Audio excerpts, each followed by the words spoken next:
Assalamualaikum warahmatullahi wabarakatuh. Perkenalkan, nama saya Nabila Kopi dengan NIM 210231333 dari Prodi Pendidikan Sendra Tasik. Baik, di sini saya akan mempresentasikan pada pertemuan keempat tentang administrasi peserta didik. Yang pertama ada konsep administrasi peserta didik. Administrasi peserta didik adalah proses pengurusan serta layanan dalam hal-hal yang berkaitan dengan murid di suatu sekolah, mulai dari perencanaan, penerimaan murid baru, pembinaan selama murid berada di sekolah, sampai dengan murid menamatkan pendidikannya.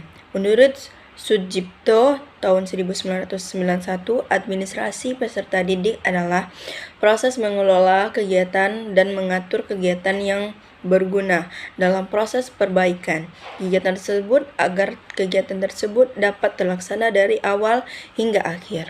Yang kedua ada proses administrasi peserta didik. Secara umum, administrasi peserta didik itu bertujuan mengatur peserta didik berperilaku dan berkata di lingkungan sekolah agar sistem kerja dalam proses pembelajaran dapat bekerja secara teratur dan maksimal. Dalam administrasi peserta didik sendiri dikenal adanya beberapa proses ataupun tahapan pembelajaran. Kegiatan yang dilaksanakan dalam rangka administrasi peserta didik ini dibagi menjadi 3 tahapan, yaitu kegiatan administrasi pada awal tahun pelajaran, yang kedua administrasi selama tahun pelajaran, dan administrasi akhir tahun pelajaran.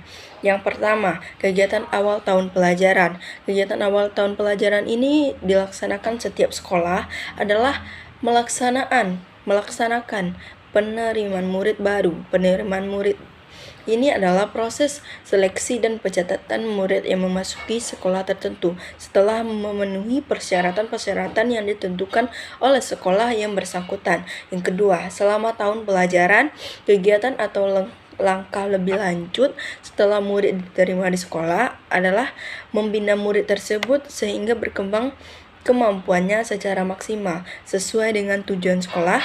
Yang ketiga, akhir tahun pelajaran. Adapun kegiatan pada akhir tahun adalah pelaksanaan ujian nasional dan ujian akhir semester.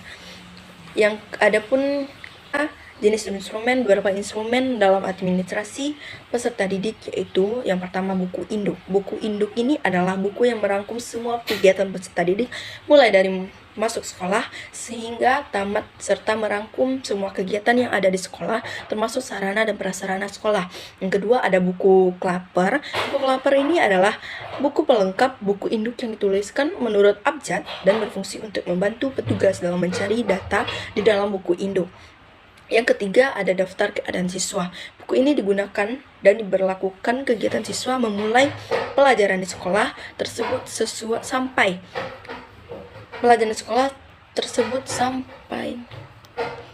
Yang ketiga, daftar keadaan siswa. Buku ini digunakan dan diberlakukan ketika siswa memulai pelajaran di sekolah tersebut sampai dengan siswa tersebut tamat dari sekolah yang bersangkutan. Yang keempat, daftar hadir siswa.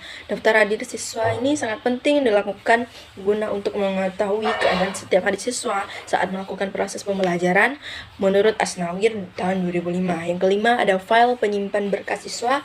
File penyimpan berkas siswa ini terdiri atas beberapa komponen di atas, mulai dari daftar keadaan siswa, daftar hadir siswa, sampai dengan foto dari siswa yang bersangkutan.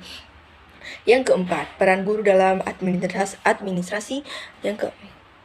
Yang keempat, peran guru dalam administrasi peserta didik. Beberapa peran guru dalam administrasi peserta didik antara lain. Yang pertama, dalam penerimaan siswa, para guru dapat dilibatkan dalam beberapa bagian. Para guru dapat ditunjuk menjadi panitia, dapat melaksanakan tugas-tugas teknis, mulai dari pencatatan, penerimaan, sampai dengan pelaporan pelaksanaan tugas. Yang kedua, dalam masa orientasi, tugas guru itu adalah membuat para siswa cepat beradaptasi dengan lingkungan sekolah barunya.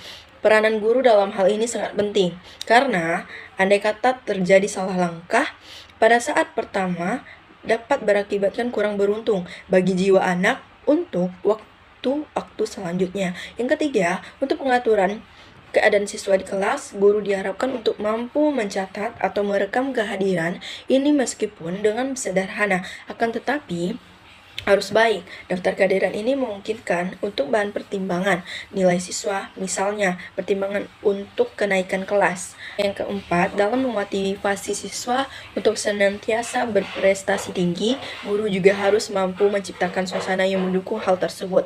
Hal ini dapat lakukan misalnya dengan membuat grafik prestasi belajar siswa-siswanya. Yang kelima, kedisiplinan sekolah atau kelas. Peranan guru sangatlah penting karena guru sebagai model yang dapat dijadikan contoh bagi siswa-siswa di sekolahnya. Sekian dari saya, terima kasih.